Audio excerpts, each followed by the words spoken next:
Tuhan. Terima kasih buat kesempatan pagi ini saya diberi kepercayaan untuk melayani pekerjaan Tuhan di tempat ini. Tuhan, selamat tahun baru 2025 bagi kita semua jemaat eklesia di tempat ini. Haleluya. Haleluya. Iya, puji Tuhan. Amin. Ya, saya bersyukur kepada Tuhan dengan kekuatan kesehatan yang Tuhan masih beri bagi saya untuk lebih bersungguh-sungguh lagi melayani Tuhan. Bapak Gembala di tempat ini, kami satu kuliah, satu kampus, satu angkatan, ya, sama-sama wisuda, sama-sama mengikuti ujian skripsi. Ya, beliau ini agak terlalu pintar, sangat pintar memang. Jadi waktu ujian skripsi dosen kerjain. Ya, jadi saya memang agak pura-pura nggak ngerti supaya lulus saja. Ya, dia lulus juga. Jadi beliau ini apapun disampaikannya, dosen ikuti alur dia. Ya, jadi ya puji Tuhan. Ya, Tuhan memberkati. Saya sudah melayani pekerjaan Tuhan di Kebantenan, Cilincing. Kalau merujuk dari SK 2000 pas lah saya masuk. Tapi kalau SK, tapi saya bingung juga ini GPD kita ini. Saya dilantik pendeta 2003 di Bali, lalu SK saya turun 2005. Jadi dulu pelantikan saya, baru SK turun. Ya, makanya saya bilang agak unik GPD kita ini. Ya, puji Tuhan. Jadi bersyukur masih bisa sekali GPD, tetap GPD ya, men. Walaupun banyak tantangan, ada gesekan untuk semakin kita dipertajam iman kita kepada Tuhan. Haleluya. Haleluya. Saya dikaruniakan Tuhan anak 3, 1 istri. Jangan dibalik ya. Ya, nanti banyak orang balik-balik. Ya. Tapi 3-tiganya laki-laki. Tadi saya bisik tadi sama Bapak Gembala, itu burung. Iya. Itu yang main trap tadi anak saya. 2 burung, 1 laki-laki. Berarti bilang, kamu udah gabi. Nanti kalau saudara gak tahu gabi, nanti bilang sama Bapak Gembala, apa itu gabi? Gabi itu berhasil. Ya, orang Batak itu bilang ikon katanya. Ikon itu yang berat. Ikon meranak berburu. Maksudnya mesti anak laki-laki dan perempuan. Tapi kita di dalam Tuhan semua gabi. Amin. Laki-laki dan perempuan sama di mata Tuhan. Ya. Yang paling besar sudah sekolah kitab.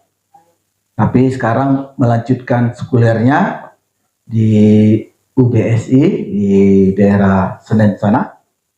Jadi yang nomor 2 sekarang sudah masuk semester 8. Ya, tinggal penyusunan skripsi, ya, ujian proposal dan lain sebagainya.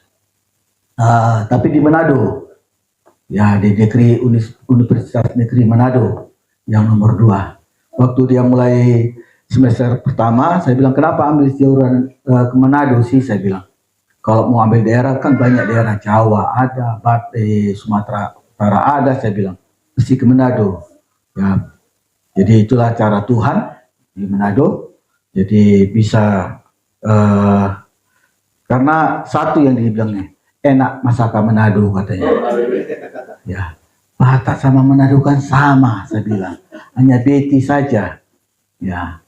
Karena waktu belum pernah ke Medan, saya salah, nggak pernah bawa ke Medan. Jadi waktu jambore nasional di Manado, saya bawa ke sana, kakak beradik. Jadi karena banyak kali masakan yang enak-enak, jadi kuliah pun dia mungkin berdoa sama Tuhan mau saya ke Manado. Ya, jadi sudahlah, mau bilang apa lagi? Toh juga saya salah toh. Tapi siapa tahu saya dapat menantu Manado lagi. Kan Tuhan atur toh. Haleluya. Puji Tuhan. Yang nomor 3 masih SMK.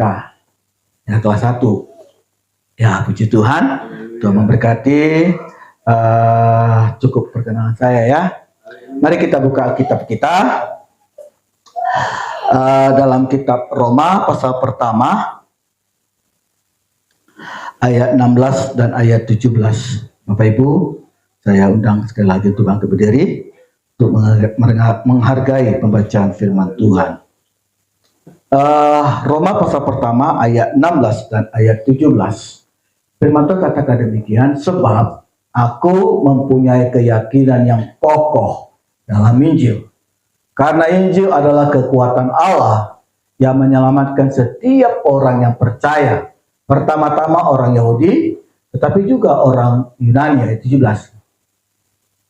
Sebab di dalamnya nyata kebenaran Allah yang bertolak dari iman dan memimpin kepada iman. Seperti ada tertulis, orang benar akan hidup oleh iman. Puji Tuhan. Silakan duduk Bapak Ibu. Jemaat yang saya kasihi dan yang diberkati oleh Tuhan Yesus, ini tahun 2025 kita sudah memasuki hari ke-12.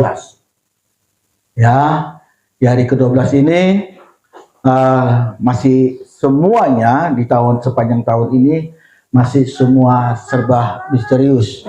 Kita nggak tahu apa yang terjadi di tahun 2025 ini. Kalau saya lihat di BMKG, di 5 wilayah Jakarta Utara akan terjadi banjirop.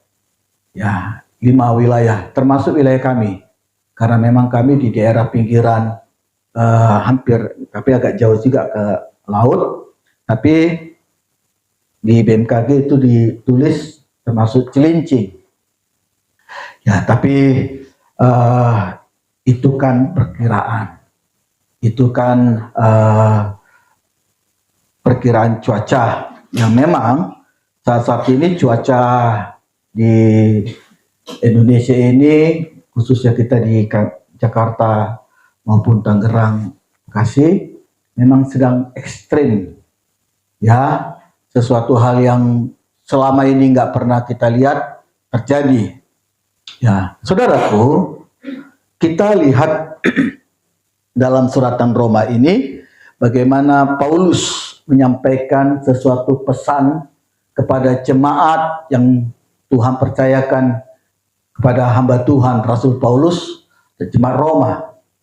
Kita tahu bersama Paulus itu adalah orang yang sangat pintar, ya, dan dia juga seseorang yang penganiaya jemaat, orang-orang Kristen khususnya, dan dialah yang memprovokatori untuk membunuh, merajam Stefanus. Saudaraku, kalau kita melihat ayat ini, tentu Paulus memiliki sebuah latar belakang. Mengapa dia katakan, aku mempunyai keyakinan yang kokoh dalam Injil. Saudaraku, jemaat yang saya kasihi dalam nama Tuhan Yesus, biarlah firman Tuhan tahun ini kita semakin memiliki keyakinan yang kokoh terhadap Injil. Kenapa? Karena tahun ini kita memang berdoa, kita berharap tahun ini adalah menjadi tahun kemenangan, tahun keberkatan bagi kita. Amin. Tapi juga kita akan melihat bagaimana tahun-tahun ini ke depan adalah menjadi tahun sulit, ya, tahun yang begitu sangat sukar, ya. Namun bagi kita orang percaya, tadi saya sudah sebut bahwa tahun ini kita pasti adalah mencapai sebuah kemenangan, keberkatan yang daripada Tuhan. Sesulit apapun yang dunia hadapi, kita anak-anak Tuhan ada dalam pemeliharaan Tuhan. Dikatakan demikian sebab aku, Paulus katakan, mempunyai keyakinan yang kokoh dalam Injil. Ya, Injil berbicara tentang pribadi Yesus. Yohanes 1 ayat 1 katakan pada mulanya adalah firman. Firman itu bersama-sama dengan Allah dan firman itu adalah Allah. Jadi Injil itu berbicara tentang pribadi Yesus. kekuatan, otoritas yang itulah yang dipegang oleh Paulus sebagai hamba Tuhan. Bagaimana pertobatannya, bagaimana pelayanannya, bagaimana penganiayaan, penderitaan yang Paulus jalani sebagai pengikut Kristus. Saudaraku, di sini kita melihat bagaimana Paulus melihat satu kondisi ketika itu menghadapi dua hal. Ada orang di jemaat di Roma itu memiliki sebuah gap satu di yang lain. Ada yang percaya bahwa Injil itu mampu menyelamatkan setiap orang yang percaya. Tapi ada juga orang yang masih kekeh memegang bahwa Taurat juga dapat menyelamatkan. Jadi disinilah Paulus mengambil sikap untuk meluruskan paradigma jemaat di Roma itu supaya mereka memahami satu pemahaman tentang kebenaran yang sesungguhnya tentang Injil. Jadi situasi kondisi apapun yang dihadapi oleh jemaat di Roma, baik dalam pengajaran, baik dalam keamanan, baik bicara tentang ekonomi pada saat itu juga, Paulus tampil sebagai hamba Tuhan untuk mendorong jemaat di Roma supaya kualitas pertumbuhan jemaat di Roma itu semakin sungguh-sungguh dalam pengiringannya akan Tuhan. Di sini kita lihat dikatakan bagaimana Paulus meyakinkan jemaat di Roma itu, dikatakan sebab aku mempunyai keyakinan yang kokoh dalam Injil, karena Injil adalah kekuatan Allah. Injil adalah kekuatan Allah. Amen. Percayakah saudara bahwa Injil firman Tuhan pagi ini dapat menolong kita? Haleluya. Dapat melepaskan kita dari berbagai macam banyak pergumulan yang kita hadapi. Amin. Bagaimana situasi kondisi yang saat ini kita hadapi? Masihkah Bapak Ibu percaya bahwa Injil tidak pernah berubah? Haleluya. Haleluya. Amin. Kalau Injil tidak pernah berubah, berarti kita terus berjalan. Jangan pernah mundur dari pengiringan kita akan Tuhan. Haleluya. Saudaraku, ini akhir zaman. Banyak orang karena ekonomi, karena ketidakkuatnya pondasi imannya, banyak yang mundur dari pengiringannya akan Tuhan. Banyak yang menjual kepercayaannya, imannya kepada nilai-nilai duniawi. Bukan hanya jemaat, ada juga hamba-hamba Tuhan. Udah gembala, mundur juga jadi panggilannya jadi hamba Tuhan. Tidak sampai di situ, malah meninggalkan dan beralih kepada Injil lain. Kalau kita lihat dalam suratan Galatia, satu perbandingan yang kita lihat dikatakan demikian. Suratan Galatia pasal pertama ayat 6 dan ayat 7 sampai dengan ayat 8 kita baca ya. Dikatakan demikian, aku heran bahwa kamu begitu lekas berbalik daripada Dia yang oleh kasih karunia Kristus telah memanggil kamu dan mengikuti suatu Injil lain. Itu dulu pertama. Paulus berkata kepada jemaat di Galatia, aku heran bahwa kamu begitu lekas berbalik daripada Dia. Dulu melayani dengan semangat, dulu melayani dengan api Pentakosta yang luar biasa.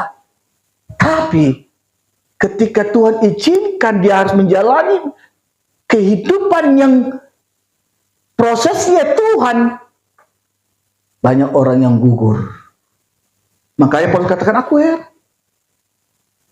Begitu herannya seorang hamba Tuhan, seorang rasul yang dipakai Tuhan dengan luar biasa, ketika melihat jemaat di Galatia, aku heran.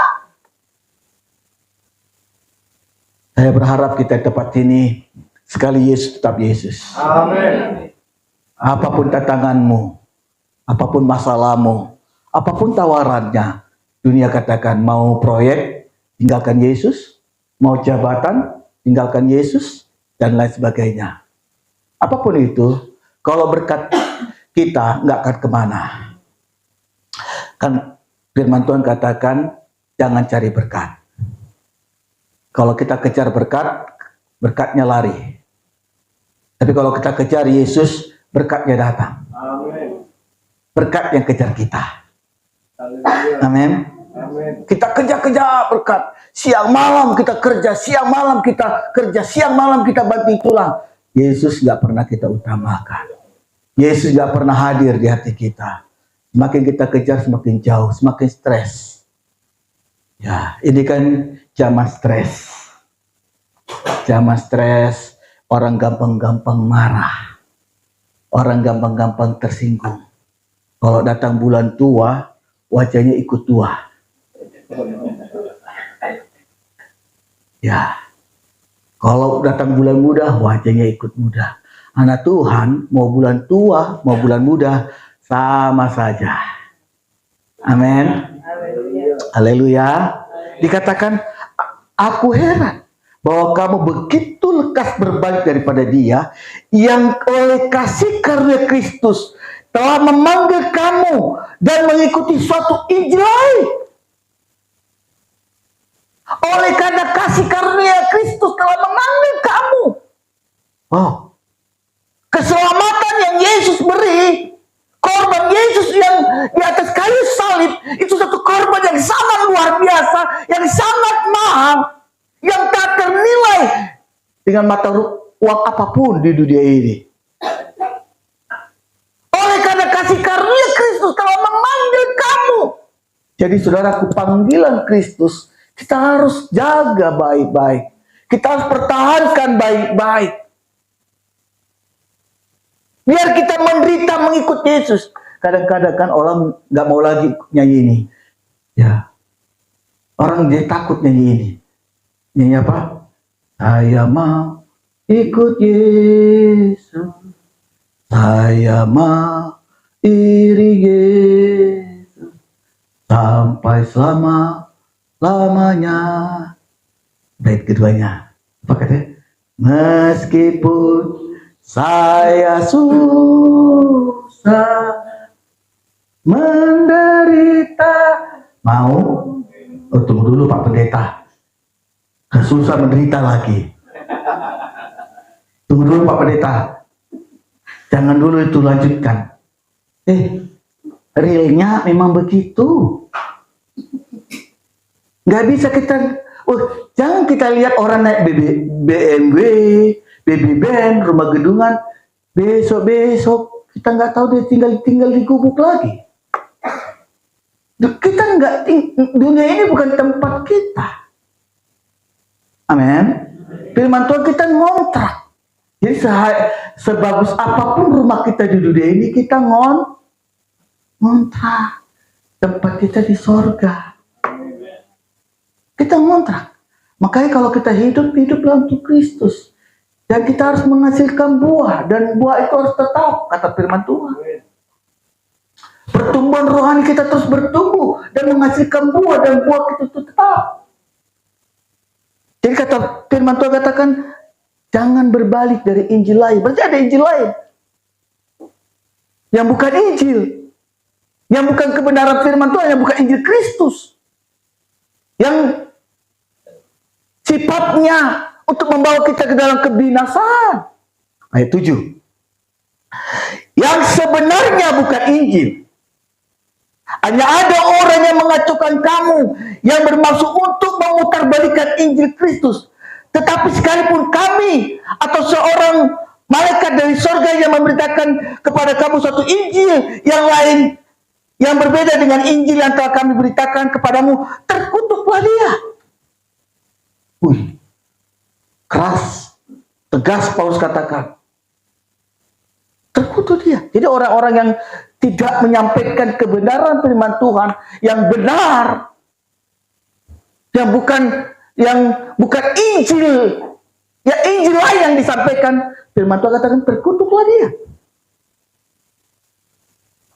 Jadi saudaraku, Bapak Ibu, pagi ini, siang ini, apapun keadaan perjalanan iman kita, peganglah firman Tuhan.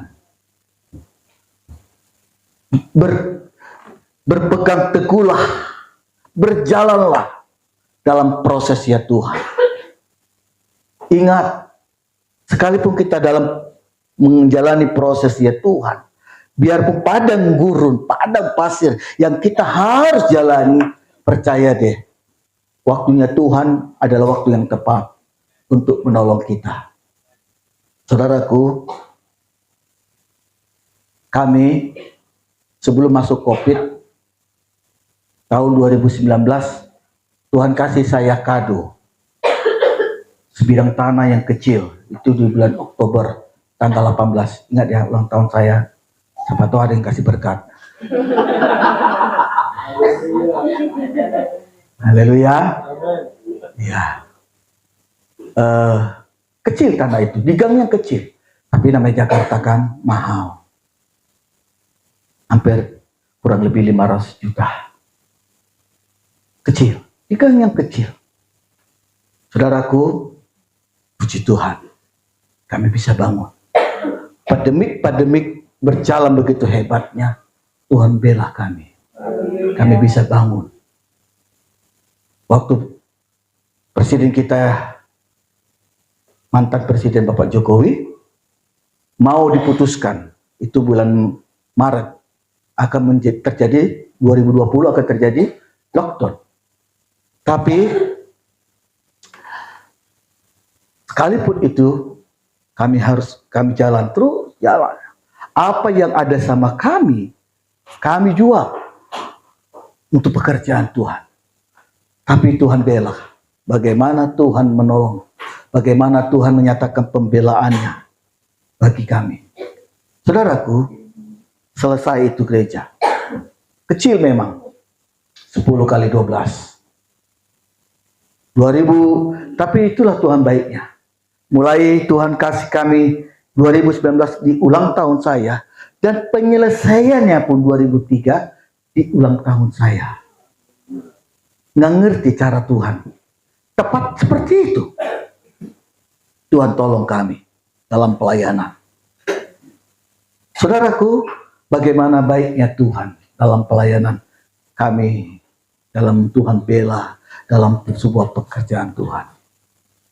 Bagaimana kasih Tuhan dalam kehidupan kita. Saudaraku, jemaat eklesia di tempat ini, Bapak Ibu yang saya kasih, yang diberkati Tuhan. Situasi boleh terjadi silih berganti yang kita harus lewati. Tapi sebagai anak Tuhan, sebagai orang yang percaya, jangan lekas-lekas berbalik dari Injil Kristus. Jalani. Sekalipun sakit, sekalipun dalam kesulitan keuangan, sekalipun usaha yang kita kerjakan belum kunjung selesai. Belum lagi satu selesai datang lagi, belum selesai datang lagi, terus bertubi-tubi. Gak apa-apa. Karena itulah Tuhan tahu kemampuan kita. Tuhan tahu kualitas iman kita. Semakin kita menjalani hidup begitu sukarnya, begitu kita lihat pertolongan Tuhan, semakin kita lebih sungguh-sungguh dalam pengiringan kita akan Tuhan. Saya suka nonton di YouTube bagaimana orang menambang emas. Waktu dia korek-korek itu tanah-tanah itu, dia tarik, dia pergi ke air, dia ayak tanah itu, ya sampai kepada butiran yang hitam. Saudaraku, yang menjadi luar biasa saya lihat di situ, butiran hitam itu tersingkir, tapi emasnya tetap utuh di tempayannya tukang penambang emas tadi. Dia memang sama-sama tergoyah. Waktu digoyah, butiran hitam itu yang tidak emas pasir itu tersingkir, terbuang. Emas itu tetap utuh. Butiran emas itu tetap utuh, nggak bergeser sedikit pun. Saya ambil hikmatnya, begitulah kita di dalam Tuhan. Kalau kita emas, apapun yang dihadapi tidak pernah bergeser. Amin. Haleluya Bapak Ibu. Haleluya. Apapun yang kita jalani dari sebuah perjalanan iman ini, banyak saudaraku di akhir zaman ini banyak orang yang meninggal. Kan firman Tuhan katakan banyak yang terpanggil, sedikit yang terpilih. Apakah kita orang yang cukup yang terpanggil? Enggak lah. Capek kita. Sudah sekian lama kita ikut Tuhan, tapi kita enggak terpilih. Waduh. Saudaraku, biar kita orang-orang yang terpilih. Kita kembali kepada kitab Roma.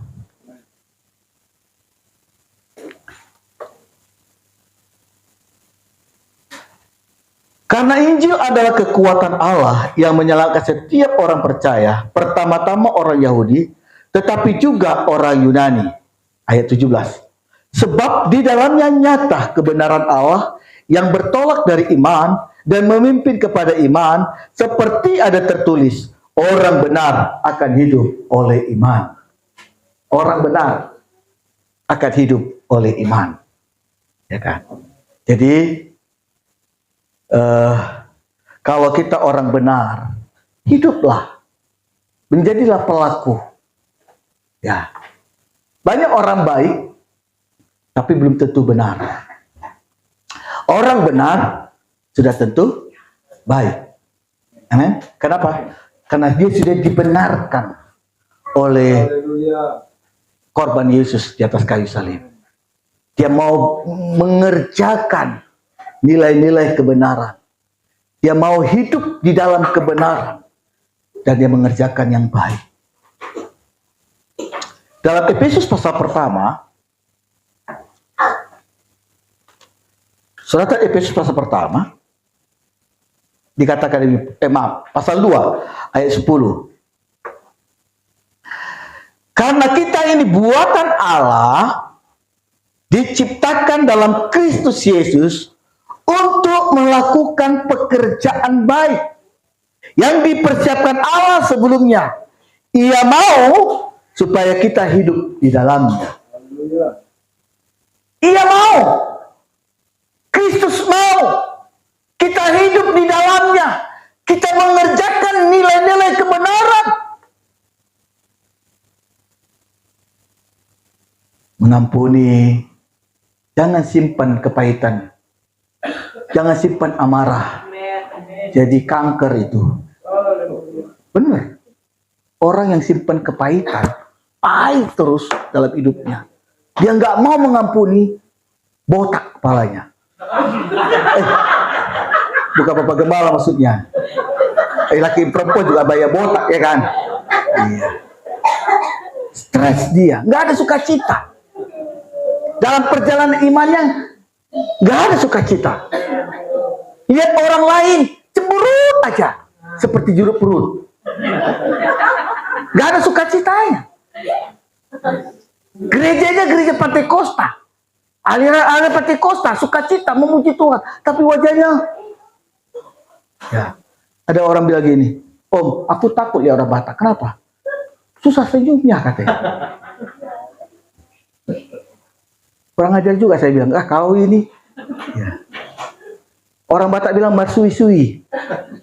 Tahu marsui-sui? Ya itulah. Gak ada sukacitanya. Cemberut aja. Ya. Saudaraku, kita harus bisa lepas. Karena kita ini buatan Allah. Makanya orang benar hidup oleh iman. Jadi benarlah. Lakukan sesuatu yang baik. Kalau Tuhan katakan ampuni, ampunilah. Amin. Jangan punya syarat. Ya, mengampuni tidak punya syarat. Lepaskan segala sesuatu. Pengampunan itu supaya kita lepas semuanya. Kan kata firman Tuhan, apa yang kamu ikat di dunia ini akan terikat di surga. Jadi lepas.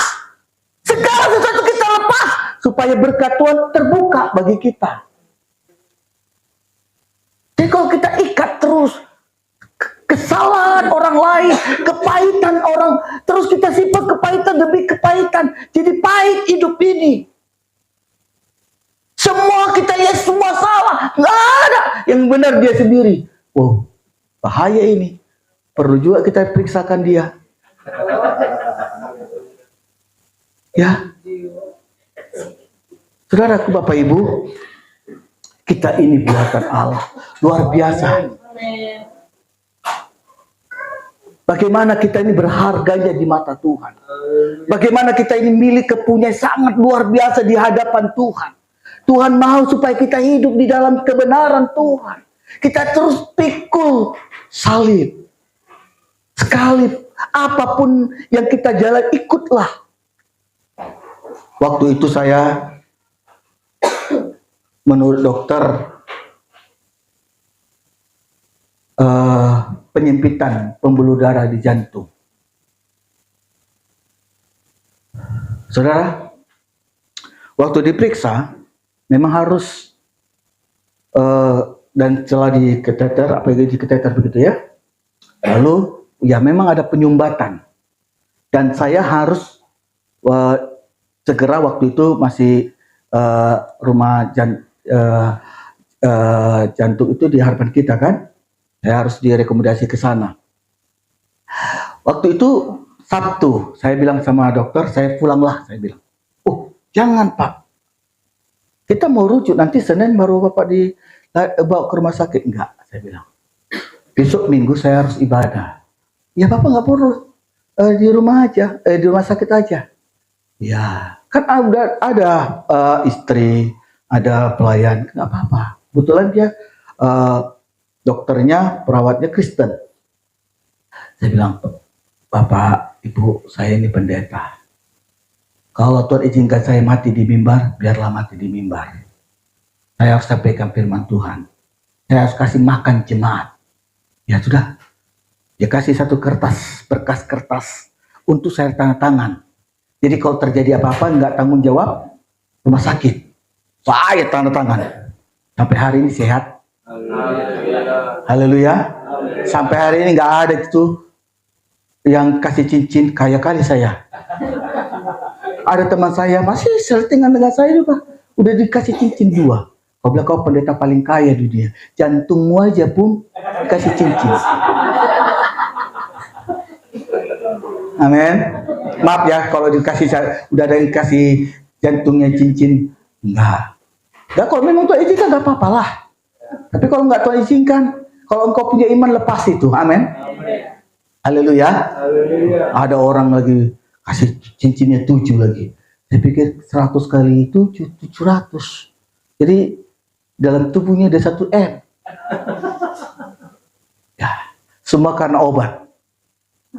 Karena obat dia hidup. Ya, tapi pulang juga akhirnya.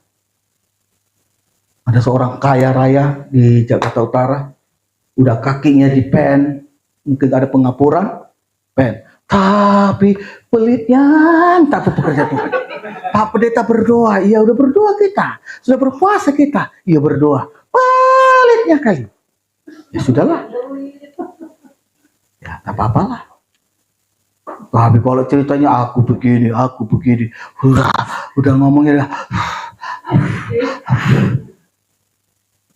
Di sini nggak, sini baik-baik semuanya, amin. Haleluya. Karena kuliah senyumnya luar biasa di sini. Amin. Apa karena bulan muda ini? Enggak ya, amin. Iya. Saudaraku, kita buatan Allah. Maka orang benar itu percaya selalu bagaimana kalau namanya buatan Allah, artinya Tuhan pelihara kita. Bagaimana pemeliharaan Tuhan itu urusannya Tuhan, bukan urusan kita. Yang penting urusan kita mengerjakan nilai-nilai kebenaran. Amin. Kita lakukan kebenaran firman Tuhan. Urusan pemeliharaan Tuhan biarlah Tuhan yang urus. Jangan campur-campuri urusan Tuhan. Saya suka juga dengan tontonnya videonya John LBF. Jangan urusi Tuhan katanya. Ada baiknya juga saya pikir. Iya kan? Jangan urusi. Oh, jangan atur Tuhan. Iya. Dibiarin Biarin aja apa maunya Tuhan. Mau dibawa kemana urusannya Tuhan. Saudaraku, biar kita ini kerjakan aja kebenaran. Apa yang kita kerja benar, kita lakukan yang benar. Supaya berkat Tuhan datang. Nggak tertutup bagi kita. Ya, orang benar hidup oleh iman. Percayalah, Bapak Ibu, jemaat yang diberkati Tuhan. Tuhan pasti tolong kita. Sepanjang tahun 2025 ini, saya percaya tahun ini adalah menjadi tahun kemenangan. Tapi syaratnya Tuhan mau kita hidup di dalam kebenaran firman Tuhan. Kalau kita hidup berjalan dalam kebenaran Tuhan, urusan Tuhan akan mencukupi segala keperluan. Ya, bagaimana Tuhan bela kita, bagaimana Tuhan tolong kita. Biarlah Tuhan yang memberkati hidup kita. Mari kita bangkit berdiri.